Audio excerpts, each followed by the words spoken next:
ഈ നോക്കത്ത ദൂരത്ത് കണ്ണൻ നട്ടാണ് ചേച്ചി ശരിക്കും ഡബ്ബിംഗ് പഠിക്കുന്ന സിനിമ. സഹസംവിധായകരായിരുന്നത് സിദ്ദിഖ് ലാലായിരുന്നു. അപ്പൊ അവർ രണ്ടുപേരും ശരിക്കും കളിയാക്കിയ ഒരു സന്ദർഭം ഉണ്ടായിട്ടുണ്ട്.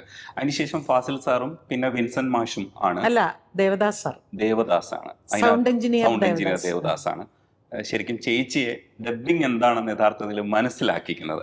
അവിടെ മുതൽ ശരിക്കും സീരിയസ് ആയിട്ട് കണ്ടോ?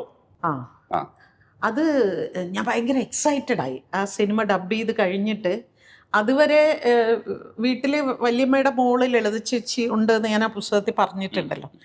അപ്പോൾ സ്റ്റുഡിയോയിൽ പോയി ഡബ് ചെയ്ത് വന്നാൽ പിന്നെ ഒന്നും അതിനെക്കുറിച്ച് അങ്ങനെ പറയാറില്ല. പക്ഷേ ഈ സിനിമ ഡബ് ചെയ്തിട്ട് വീട്ടിൽ പോയിട്ട് ചേച്ചിയുടെ അടുത്ത് ഇതിൻ്റെ കഥ ഇങ്ങനെ പറഞ്ഞിട്ട് ഇതിന് ഞാൻ ഇങ്ങനെയാണ് ഡബ് ചെയ്തത്, അപ്പോൾ ആ ഡയറക്ടർ എന്നെ ഇങ്ങനെ ശബ്ദം ഇങ്ങനെ ആയിരിക്കണം എന്ന് പറഞ്ഞു, ആ സൗണ്ട് എഞ്ചിനീയർ എന്നോട് പറഞ്ഞു എങ്ങനെയൊക്കെ ആയിരിക്കണം. അപ്പം ഞാൻ വീട്ടിൽ നിന്ന് ഇതൊക്കെ ചെയ്ത് കാണിക്കും. അത്രയും എക്സൈറ്റഡ് ആയിരുന്നു ഞാൻ. കാരണം അത്രമാത്രം ഡബ്ബിംഗ് എന്ന് പറയുന്ന ഒരു പ്രൊഫഷന് അല്ലെങ്കിൽ ആ പ്രക്രിയയ്ക്ക് ഇത്രയേറെ പ്രാധാന്യമുണ്ട് എന്ന് എന്നെ മനസ്സിലാക്കി തന്ന ഒരു സംവിധായകനും സൗണ്ട് എഞ്ചിനീയറുമാണ് ഇവർ രണ്ടുപേരും.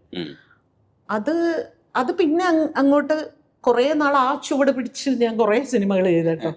അതേപോലെയൊക്കെ കുറേ പടം കുറേ കഴിഞ്ഞപ്പോഴാണ് ഇത് ഒരേ സ്റ്റൈലാവുന്നുണ്ടല്ലോ, ഇതൊന്ന് മാറ്റി പിടിക്കണമല്ലോ.